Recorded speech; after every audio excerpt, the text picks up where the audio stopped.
Hello students, तो today I am going to start the last question of this set. यानी कि हम बात कर रहे थे सेट नंबर 5 पे, और आज का जो सेशन होगा वो लास्ट क्वेश्चन होगा सेट नंबर 5 का। यानी कि हमने 5वां क्वेश्चन लास्ट सेशन में हमने सॉल्व करा हुआ था, उसमें हमने क्वेश्चन नंबर 1 तक हम पहुँचे थे। तो आज का जो सेशन होगा उसमें 2 क्वेश्चन दिए हुए हैं, तो आज हम उसके सेकेंड क्वेश्चन में बात करेंगे और उसके बाद में ये सेट आपके पास कंप्लीट हो जाएगा। तो बढ़ते हैं हम सेशन की तरफ, यानी कि हम क्वेश्चन सॉल्व करते हैं। क्वेश्चन है इसमें, वो क्वेश्चन है, कहता है इसमें दर्शाइए कि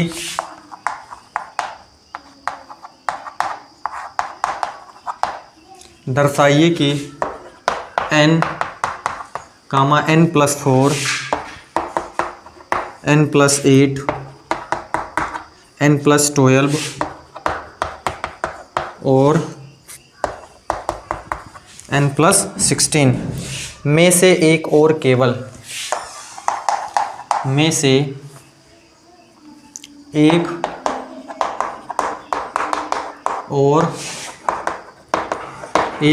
केवल एक ही 5 से विभाज्य है, एक ही 5 से विभाज्य है, जहां n कोई धनात्मक पूर्णांक है, जहां n कोई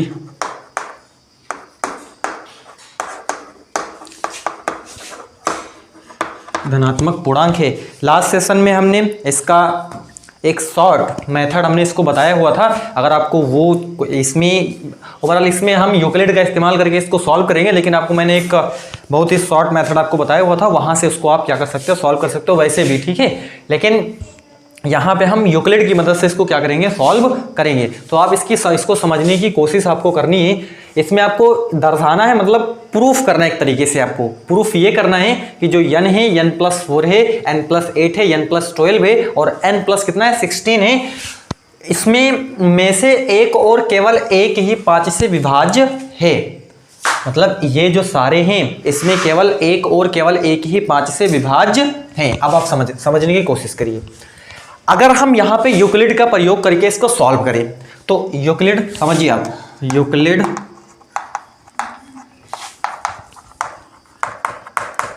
विभाजन परमेका से क्या होता है, वो a बराबर BQ + R ये होता है, जहां R जो होता है वो 0 या फिर 0 से बड़ा, लेकिन B से क्या होता है, छोटा होता है। यानी कि R की जो वैल्यू होती है वो 0 या तो 0 से तो क्या होगी, बड़ी होगी, लेकिन B से क्या होगा, छोटा होगा। ये यहाँ पे इसका विभाजन परमेका ये होती है आपके पास। अब अगर इसमें आप और समझने की कोशिश करो, यहाँ पे 5 से विभाज्य है, इसका मतलब है 5 क्या है, भाजक है। 5 क्या है, भाजक है। इसको आपको सभी को चेक करना है, तो ये आपके क्या हो जाएंगे, भाज्य हो जाएंगे। यानी कि n+4, n+8, n+12, n+16 ये सारे आपके क्या होंगे, भाज्य होंगे। और ये क्या होगा, 5 जो है वो क्या है, भाजक है। तो इसमें आप समझिए a क्या होता है, भाज्य होता है, b क्या होता है, भाजक होता है, q क्या होता है, भागफल होता है, और r जो होता है वो शेषफल होता है। तो a को मैं यहाँ पे, अब आप समझिए, b के प्लेस पे आप क्या लिखोगे, 5 से है ना, तो 5 q लिखोगे प्लस क्या लिखोगे, r। अब अगर आप यहाँ पे देखो r क्या होगा, r जो होगा वो 0 या फिर 0 से क्या होगा, बड़ा होगा, लेकिन किससे छोटा होगा, यहाँ से 5 से छोटा होगा। इसका मतलब है कि R जो होगा वो क्या होगा, 0 होगा, 1 होगा, 2 होगा, 3 होगा, 4 होगा। यानी कि 5 केस इसके आएंगे। कितने केस आएंगे, 5 केस आपको यहाँ पे मिलेंगे। अब आप समझने की कोशिश करिए। यदि हम 5 केस बनेंगे, हम पहला केस लेते हैं, समझिए पहला केस लेते हैं, यदि R बराबर 0 हो, R बराबर क्या हो, 0 हो। अब ये जो सारे हैं इनको आपको चेक करना, इसमें केवल एक ही 5 से क्या होगा, विभाज्य होगा।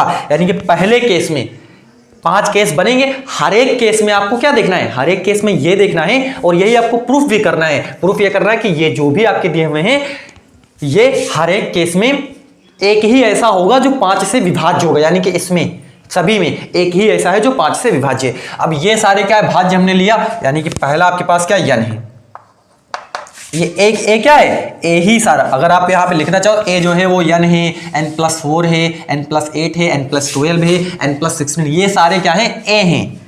ए क्या है, भाज्य, यही तो सारे हैं। ये आप ए क्या कर सकते हो, बता सकते हो यहाँ पे, ठीक है। अब n बराबर हमने पहला ले लिया। अब जब n बराबर यहाँ पे हमने ले लिया तो यहाँ पे r 0 लिया ना, तो ये आपके पास क्या आ जाएगा, 5 क्यों। यहाँ पे आप क्या रखो, r के प्लेस पे आपको 0 लिखना है, a के प्लेस पे आपको n हमने पहले लिया और ये 5 क्यों है, तो कितना हो जाएगा, 5 क्यों केवल हो जाएगा। अगर आप दूसरा देखो n+4 है, n+4, n देखो n कितना है, 5 क्यों प्लस क्या हो जाएगा, 4 हो जाएगा, सिंपल। अरे n के प्लेस पे आपने क्या रख दिया, n के प्लेस पे 5 क्यों हो गया, और आपके पास ये क्या है, 4 है, तो हमने यहाँ पे क्या लिख दिया, 4 लिख दिया। अगर आप अगला देखो n+8, तो n+8 देखोगे तो ये 5 क्यों प्लस क्या हो जाएगा, 8 हो जाएगा, सिंपल। इतनी बात आपको क्लियर है।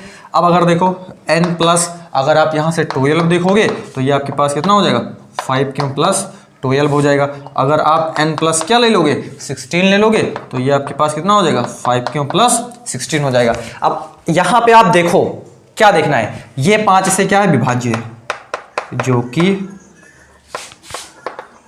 5 से विभाज्य है, जो कि 5 से विभाज्य नहीं है। अब ये देखो 5 से विभाज्य नहीं है, ये भी 5 से विभाज्य नहीं है, ये भी 5 से विभाज्य नहीं है, और ये भी जो है वो 5 से विभाज्य नहीं है। तो केवल एक ही ऐसा नंबर है, यानी कि n जो है वो 5 से विभाज्य, और यही हम तो बोला ना कि केवल और केवल एक ही 5 से विभाज्य। तो आपको दिखाई दे रहा है यहाँ पे केवल एक जो है वो 5 से क्या है, विभाज्य। अब हम केस नंबर 2 की तरफ बढ़ते हैं। आपको केवल एक ही दिखाई देगा। केस नंबर 2 में देखोगे, अगर आप r बराबर क्या ले लो, 1, हमने 0 लिया है तो हम क्या ले लेते हैं, 1 ले लेते हैं। अब पहला तो क्या है आपके पास, a बराबर 5 क्यू प्लस r है ना, r के प्लेस पे हमें क्या रखना है, इस बार 1 रखना है। अब a क्या है आपके पास, n है, a क्या है, n है, तो ये कितना हो जाएगा, 5 क्यों प्लस क्या हो जाएगा, 1 हो जाएगा। इतनी बात आपको क्लियर हुई कि नहीं, यानी कि n जो है पहला तो n ही है ना, यही आपको चेक करने हैं। तो पहला हमने n ले लिया a के प्लेस पे, ठीक है, और 5 क्यों प्लस आपके पास क्या हो गया, 1 हो गया। अगला क्या है, n+4 है, तो n+4 है, n आपके पास ये देखो ये इतना है, 5 क्यों प्लस 1 प्लस आपके पास क्या हो जाएगा, 4 हो जाएगा। तो n+4 बराबर 5 क्यों प्लस कितना हो जाएगा, 5 हो जाएगा। अब आप यहाँ पे थोड़ा और समझिए, 5 कॉमन करेंगे तो क्यों प्लस क्या आ जाएगा, 1 आ जाएगा। इतनी बात आपको क्लियर है। अब देखिए n+ क्या है, 4 के बाद क्या है, 8 है। अब देखो n कितना है, 5 क्यों प्लस 1 है, जहाँ से आप देख रहे हो, और प्लस आपके पास क्या है, 8 है। तो n+8 बराबर ये 5 क्यों प्लस कितना हो जाएगा, 9 हो जाएगा, सिंपल। n+ क्या है, 12 है, n कितना है यहाँ से, 5 क्यों प्लस 1 है, और प्लस आपके पास क्या है, 12 है। तो n+12 कितना हो जाएगा, 5 क्यों प्लस 13 हो जाएगा। अब अगर यहाँ पे देखो n+ कितना है, ये 16 है, तो यहाँ से आपके पास कितना हो जाएगा, 5 क्यों प्लस 1 प्लस कितना हो जाएगा आपके पास, 16 हो जाएगा। तो n+16 बराबर 5 क्यों प्लस 17 हो जाएगा। अब यहाँ पे आप देखो, क्या ये 5 से विभाज्य है, जो कि 5 से विभाज्य नहीं है, ये 5 से विभाज्य नहीं है। देखो ये 5 से, देखो 5 एक गुणनखंड इसमें आ रहा है ना, तो ये 5 से क्या है, विभाज्य है, जो कि 5 से विभाज्य है। ये 5 से क्या विभाज्य है, ये 5 से विभाज्य नहीं है। ये अगर देखो आप, ये है 5 से विभाज्य, ये भी नहीं है, ठीक है। तो ये भी जो है 5 से विभाज्य नहीं है, जो कि 5 से विभाज्य नहीं है। ये देखो, ये आप देखो, ये है, ये भी 5 से विभाज्य नहीं है। क्या ये है, ये भी 5 से विभाज्य नहीं है। तो आप देख रहे हो, ये 5 से विभाज्य नहीं है, ये 5 से क्या है, विभाज्य है, ये भी 5 से विभाज्य नहीं है, ये भी 5 से विभाज्य नहीं है, ये भी 5 से विभाज्य नहीं है। तो केवल एक ऐसा नंबर इसमें आ रहा है, वो नंबर क्या है, वो नंबर है आपके पास n+4 4, n+4 जो है वो इसमें केवल क्या है 5 से विभाज्य है। क्लियर हो रहा होगा आपको, ठीक है। इसमें आपको बोला हुआ है कि एक और केवल एक ही 5 से क्या विभाज्य है, तो यहां पर हमने देखा केवल एक जो है 5 से विभाज्य यानी कि n 5 से विभाज्य है। यहां पर हमने क्या देखा कि जो n+4 है वो 5 से क्या विभाज्य है। अब हम आगे बढ़ते हैं, आगे भी आपको हम करके दिखाते हैं। 5 केस बनेंगे, ठीक है। 2 केस हमने किया हुआ है, अगले केस की तरफ हम बढ़ते हैं। मैं इसको, आप इसका स्क्रीनशॉट ले लीजिए।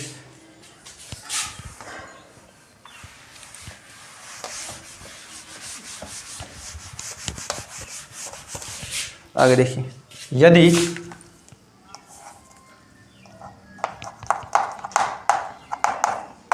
r बराबर हम 2 लेते हैं तो क्या हो जाएगा, पहला तो आपके पास क्या है n है, तो n क्या हो जाएगा 5q प्लस कितना हो जाएगा 2 हो जाएगा। अब अगला क्या है n+4 है। अब n तो आपके पास ये देखो 5q प्लस क्या है 2 है और प्लस आपके पास क्या हो जाएगा 4 हो जाएगा ये चीज, ठीक है। तो n+4 बराबर 5q प्लस 4 2 कितना हो जाएगा 6 हो जाएगा, ठीक है। अब देखो n प्लस आपके पास ये कितना है 8 है बराबर ये 5q प्लस कितना है 2 है और प्लस आपके पास क्या हो जाएगा 8 हो जाएगा। तो n+8 ये कितना है 5q प्लस 10 हो जाएगा, ठीक है। अब देखो n+8 बराबर अगर हम यहाँ पे 5 कॉमन कर लें तो ये q प्लस 2 आ जाएगा, ठीक है। और अगर हम n प्लस यहाँ पे 12 देखें तो n कितना है 5q प्लस कितना है यहाँ पे 2 है, ठीक है। और प्लस कितना है यहाँ पे 12 है, तो n प्लस कितना है यहाँ पे 12 है बराबर ये आपके पास 5q प्लस 14 हो जाएगा यहाँ से, ठीक है। तो n प्लस अगर हम 16 देखेंगे तो ये 5q और प्लस कितना है 2 है प्लस कितना है यहाँ से 16 है, तो n प्लस यहाँ पे कितना है 16 है, तो 5q प्लस 16 2 कितना हो जाएगा 18 हो जाएगा। अब यहाँ पे आप देखो, क्या देखो कि क्या ये 5 से विभाज्य है, नहीं, 5 से विभाज्य नहीं है। अब बताओ क्या ये 5 से विभाज्य है, नहीं, 5 से विभाज्य नहीं है। आगे देखो क्या ये 5 से विभाज्य है, तो हाँ 5 से विभाज्य है। क्या ये 5 से विभाज्य है, तो नहीं, 5 से विभाज्य नहीं है। क्या ये 5 से विभाज्य है, नहीं, 5 से विभाज्य नहीं है।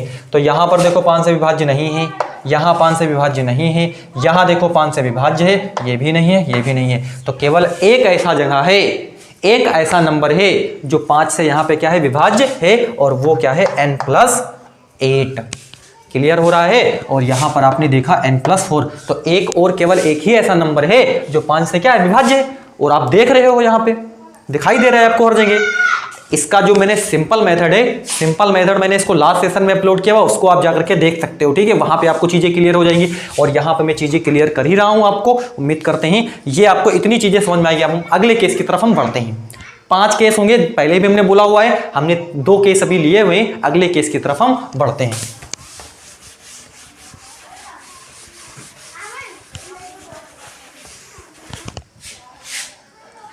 अगला देखते हैं हम, यदि r बराबर हम 3 लेते हैं, है ना। हमने 0 लिया, 1 लिया, 2 लिया और क्या लिया 3 लिया। टोटल कितने केस हो गए, 4 केस हो गए, ठीक है ना। टोटल हमने 0 लिया पहले, फिर 1 लिया है, फिर 2 लिया है, 3 लिया, 4 केस अब तक हो गए हैं। ये r बराबर कितना है 2 है, ठीक है ना। हमने r बराबर 2 मतलब अभी बोल दिया हुआ था, जस्ट मेरे मुंह से निकल गया है। वहां पे केस ये कितना है, ये केस नंबर कैसा है, ये केस नंबर 4 हम यहाँ पे ले रहे हैं, ठीक है। r जो है वो कितना यहाँ पे 2 है और ये r कितना 3 है, इसको आप क्लियर कर लो, ठीक है। चलिए अब यहाँ पे अगर हम देखेंगे तो पहला आपके पास क्या है n, है ना। तो n बराबर 5q प्लस r कितना है 3 है, ये हो जाएगा। अब आगे देखिए n प्लस कितना है 4 है, तो ये 5q प्लस 3 प्लस कितना है यहाँ से 4 हो जाएगा। अरे n के प्लेस पे 5q प्लस 3 लिखा और ये आपके पास 4 था। n प्लस 4 बराबर ये 5q प्लस कितना हो जाएगा 7 हो जाएगा। अगर आप n प्लस 8 ले लेते हो, n प्लस क्या लेते हो 8 लेते हो, तो n कितना है 5q प्लस 3 और ये प्लस कितना है 8 है। तो n प्लस अगर आप 8 लोगे तो बराबर 5q प्लस 11 हो जाएगा और n प्लस कितना है आपके पास 12 है, तो n कितना है 5 क्यों प्लस कितना है 3 है, प्लस कितना है यहाँ से 12 है, तो n प्लस कितना हो जाएगा 12 बराबर 5 क्यों प्लस ये कितना हो जाएगा 15, तो n प्लस 12 बराबर अगर हम 5 कॉमन करें यहाँ पे तो क्यों प्लस कितना बचेगा 3 बचेगा।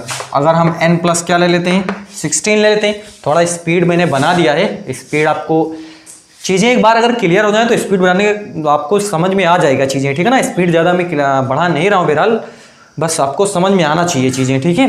तो यहाँ पे n प्लस कितना है 16 है, तो यहाँ पे आपके पास कितना है 5 क्यों प्लस कितना है यहाँ पे 3 है, ठीक, और प्लस है आपके पास कितना है 16 है, तो n प्लस ये 16 5 क्यों प्लस कितना हो जाएगा आपके पास 19 हो जाएगा। अब देखो 5 से विभाज्य है, बोलो नहीं। 5 से विभाज्य है, बोलो नहीं। 5 से विभाज्य है, बोलो नहीं, ठीक है। 5 से विभाज्य है तो बोलो हाँ 5 से विभाज्य है। 5 इसका क्या है गुणनखंड है। कैसे पता चला कि सर जी 5 से विभाज्य, अरे 5 इसके गुणनखंड में आ रहा है इसलिए हमने बोला हुआ है। यहाँ पे 5 से विभाज्य है नहीं। अब बताओ इसमें क्या है, एक और केवल एक जगह है, यानी कि ये n प्लस 12 भी एक ऐसा नंबर है जो यहाँ पे 5 से क्या हो रहा है विभाज्य हो रहा है, बाकी कोई ऐसा नहीं है जो 5 से क्या हो विभाज्य हो। तो ये भी यहाँ पे एक और केवल एक ही 5 से क्या विभाज्य, तो आपको दिख रहा है यहाँ पे ये सारे जो हैं इसमें से सारे जो हैं वो केवल एक ऐसा यानी कि n प्लस 12 जो है वही केवल 5 से विभाज्य है, और कोई ऐसा नहीं है जो 5 से विभाज्य हो। उम्मीद करते हैं क्लियर हो गया होगा। अगले केस की तरफ बढ़ते हैं। हमने 4 केस यहाँ पे सॉल्व करे हुए। अगला केस जो होगा वो हमारा 5 नंबर होगा, केस नंबर 5, और r बराबर क्या होगा 4 होगा। r बराबर क्या होगा 4 होगा वहां पे, ठीक है। तो देखते हैं हम।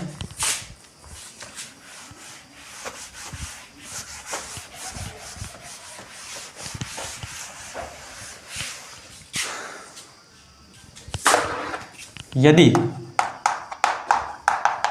r बराबर 4 तक हमने लिया ही हुआ था, ठीक है ना, क्योंकि वहां पे b की वैल्यू कितनी थी 5 थी, तो हमने बताया था r जो होता है वो क्या होता है, वो b से छोटा ही होता है ना। b से यानी 0 या 0 से बड़ा होगा, 0 भी होगा 0 से बड़ा होगा, लेकिन b से छोटा होगा, मतलब भाजक से छोटा होगा। और भाजक यहाँ पे 5 है, तो 5 से छोटा 0 1 2 3, क्योंकि धनात्मक पूर्णांक आपको लेना है वहां पे, ठीक है। तो आपके पास क्या लेना है, वह आपके पास वहां पे 1 2 3 4 तक ही जाएगा, ठीक है। n कोई धनात्मक पूर्णांक आपको दिया हुआ है, बाकी r जो होगा वो आपके पास 0 होगा, 0 0 से बड़ा होगा, और 5 से क्या होगा छोटा होगा, तो मतलब है 0 1 2 3 4 आएगा आपके पास। तो n बराबर 4 लिया, यानी कि केस नंबर ये क्या है 5 हो जाएगा। एक क्या था 0 था इसलिए 5 हो जाएगा। अगर हम यहाँ पे देखेंगे n, तो n बराबर 5 क्यों प्लस क्या हो जाएगा 4 हो जाएगा।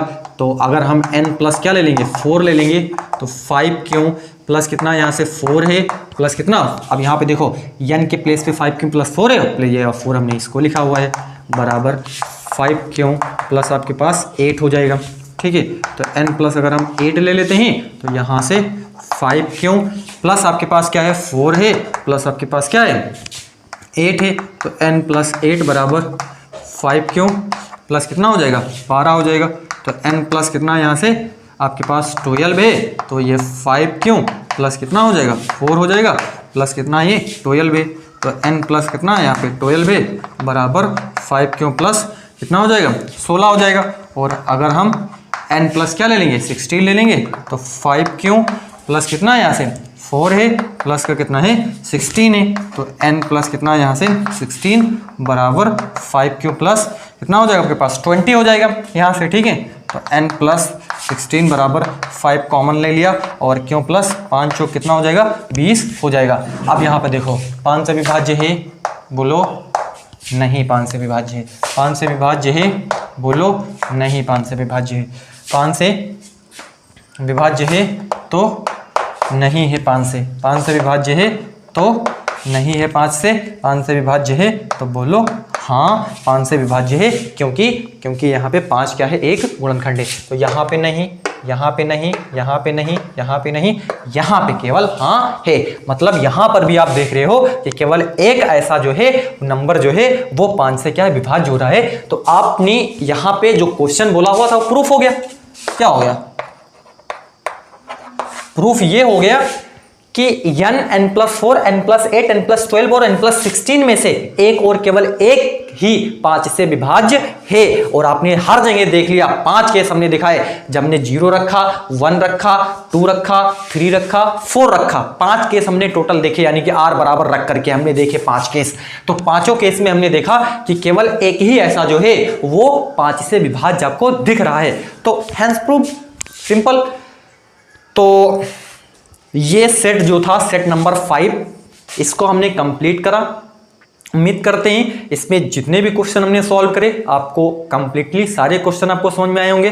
अगर आपको कहीं नहीं समझ में आया है तो उसको आप कमेंट बॉक्स में लिखिए, उसका मैं आपको रिप्लाई कर दूंगा, ठीक है। हम बढ़ते हैं इसी सेशन में, हम कुछ क्वेश्चन मल्टीपल चॉइस क्वेश्चन हम सेट नंबर 6 का हम स्टार्ट कर देते हैं सेट नंबर 6, और इसमें हम कुछ क्वेश्चन सॉल्व करते हैं, यानी कि क्योंकि मल्टीपल चॉइस क्वेश्चन ही आएंगे, क्योंकि आपको मालूम है पैटर्न बदल गया है बोर्ड परीक्षा का। अब जो है 20 नंबर के आपके मल्टीपल चॉइस क्वेश्चन पूछे जाते हैं क्लास 10th के बोर्ड एग्जाम में, वो चाहे हिंदी हो, इंग्लिश हो, मैथमेटिक्स हो, कोई भी सब्जेक्ट हो, ठीक है, सोशल साइंस हो, साइंस हो, हर सब्जेक्ट में आपको 20 नंबर के मल्टीपल चॉइस क्वेश्चन मिलने वाले हैं, यानी कि बहुविकल्पीय प्लस प्रश्न आपको 20 मिलेंगे। और आपको देखिए 20 नंबर मिल जाएंगे, बड़े आसानी से मिलेंगे, बस आप चीज़ें आपको करनी पड़ेंगी, मतलब आपको समझना पड़ेगा, आपको मेहनत करनी पड़ेगी, तभी आप अचीव कर पाओगे चीज़ें। तो हम ज़्यादा समय नहीं लेते हैं, हम बढ़ते हैं अगले सेट की तरफ। सेट नंबर 6 हम स्टार्ट करते हैं। इरेज कर रहा हूं मैं इसको।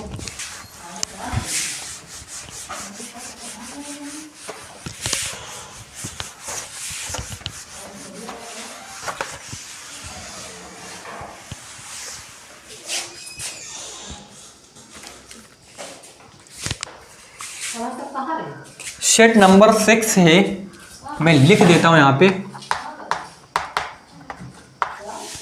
5 सेट अपलोड किए जा चुके हैं, उस पर आपको वीडियो जो अब वीडियोज़ हैं, वीडियोज़ आपको एक मैंने प्लेलिस्ट वहां पे बना दिया। प्लेलिस्ट के सेक्शन में जब आप जाओगे तो वहां पे आपको एक आपको दिखाई देगा अनसॉल्व सॉल्यूशन, वहां पे आपको लिखा होगा, ठीक है, अनसॉल्व सॉल्यूशन। उसमें जाओगे आपको सारे वीडियोस आपको वहां पे मिल जाएंगे, जो भी अनसॉल्व से रिलेटेड हैं, सारे आपको वीडियोस वहां पे मिलने वाले हैं। इसलिए मैंने वहां पे प्लेलिस्ट वहां पे क्रिएट कर दी है, ठीक है।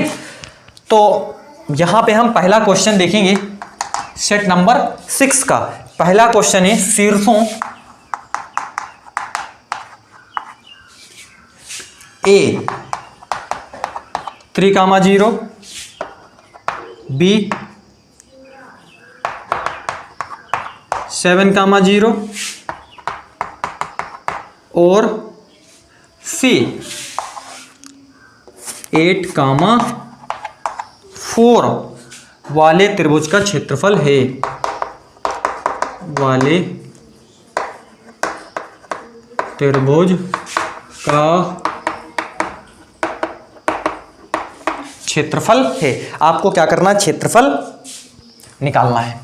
अब इसके लिए आपको क्षेत्रफल का फार्मूला आपको क्या होना चाहिए, मालूम होना चाहिए। तो त्रिभुज का क्षेत्रफल देखिए,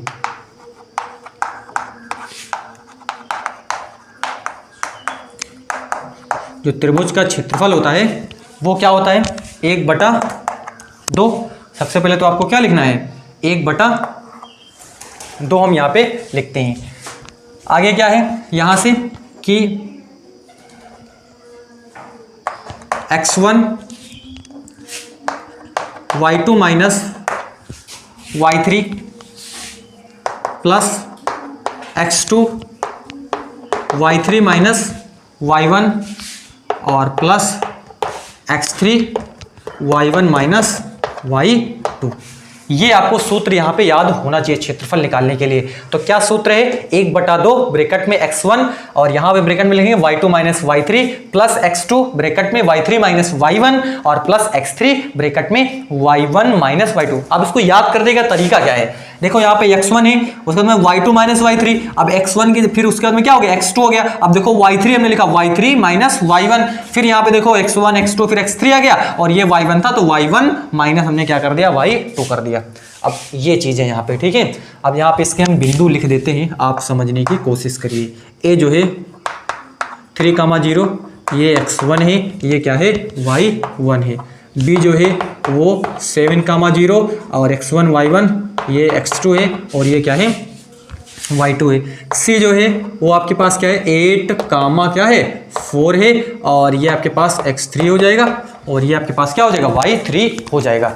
अब इसमें आपको ये जो सारी वैल्यूज आपको दी हुई हैं, इन वैल्यूज को आपको इसमें पुट करना है। इसमें क्या करना है आपको पुट करना है, तो इसको हम पुट करते हैं यहाँ पे। देखिए 1/2, x1 क्या है x1 3 है, y2 कितना है y2 आप देख रहे हो 0 है, y2 कितना है 0 है, y1 आप क्या है y1 यहाँ पे आप भी देख रहे हो y1 भी क्या है 0 है, प्लस x2 आप देख रहे हो x2 कितना है 7 है, ठीक है। y3 कितना है y3 आप देख रहे हो यहाँ पे कितना है 4 है, और अगर आप y1 देखोगे तो y1 आपके पास यहाँ पे कितना है 0 है। क्लियर। अगर आप यहाँ से x3 देखोगे तो x3 आपके पास क्या है 8 है, और अगर आप y1 देखोगे तो y1 कितना है 0 है, और अगर आप y2 देखोगे तो y2 भी आपके पास क्या है 0 है। एक बार मैं फिर से रिपीट कर रहा हूं, देखो x1 क्या है, x1 के प्लेस पे 3 था तो हमने यहाँ पे 3 लिखा, y2 के प्लेस पे 0 था तो हमने 0 लिखा, y3 के प्लेस पे यहाँ पे y2 माइनस y3, सॉरी गड़बड़ हो गया है, y3 आपके पास कितना है 4 है, y3 कितना है 4 है, तो y3 के प्लेस पे हमने क्या लिखेंगे 4 लिखेंगे, ठीक है। बाय मिस्टेक मैंने यहाँ पे लिख दिया था, तो इसको आपको करेक्ट कर लेना है। तो यहाँ पे हमने क्या देखा कि x1 के प्लेस पे कितना था 3 था तो हमने 3 लिखा, y2 के प्लेस पे कितना था 0 था तो हमने यहाँ पे क्या लिख दिया 0 लिख दिया, y3 के प्लेस पे क्या है y3 के प्लेस पे 4 है तो y3 के प्लेस पे हमने यहाँ पे 4 लिख दिया, प्लस आपके पास कितना है प्लस हमने लिखा, x2 आप देख रहे हो 7 है तो 7 लिख दिया, y3 कितना है 4 है तो हमने यहाँ पे 4 लिखा, और y1 जो है 0 है तो उसको हमने 0 लिख दिया, प्लस यहाँ पे क्या आपके पास जो है x3 आप देख रहे हो 8 है तो हमने 8 लिखा, और y1 अगर आप देखोगे तो y1 कितना है y1 आपके पास 0 है तो 0 लिख दिया, और अगर आप y2 देखोगे तो y2 भी 0 है आपके पास। अब आगे बढ़िए आप, ये 3 है गुणे ये कितना हो जाएगा माइनस का केवल 4 हो जाएगा, ठीक है, और प्लस का ये कितना है 7 है, और ये आपके पास कितना हो जाएगा 4 हो जाएगा, और ये तो आपके पास पूरा क्या हो जाएगा 0 हो जाएगा, है ना। 0 से गुणा होगा तो पूरा 0 हो जाएगा, उसको कोई मतलब रह ही नहीं गया, ठीक है, बराबर 1/2। तो ये कितना हो जाएगा माइनस का 12 हो जाएगा, और ये प्लस का 7 चौक कितना हो जाएगा 28 हो जाएगा यहाँ पे, ठीक। तो ये आपके पास 1/2 हो जाएगा, 8 में से 2 गया, ये आपके पास कितना बच गया 6 बच गया, ठीक है, और 2 में से 1 गया कितना बच गया 1 बच गया, तो ये आपके पास कितना आ जाएगा 16 आ जाएगा, तो 2 1 जा 2, और यहाँ से 2 8 जा 16 हो जाएगा, तो क्षेत्रफल जो होगा वो आपके पास कितना हो जाएगा 8, है ना। क्षेत्रफल जो होगा आपके पास कितना हो जाएगा 8 निकल करके आएगा। तो यहाँ पे इस तरीके से इसके क्षेत्रफल को हम क्या कर सकते हैं ज्ञात कर सकते हैं। उम्मीद करते हैं आपको ये जो पहला क्वेश्चन था वो बिल्कुल क्लियर हो गया होगा। तो आज हम जो है इस सेशन को यहीं पे एंड करते हैं। हम अगले सेशन में जो है हम क्वेश्चन नंबर 2 से हम मल्टीपल चॉइस क्वेश्चन से क्या करेंगे स्टार्ट करेंगे। तब तक आपको इनकी प्रैक्टिस करनी है। Thank you for watching me.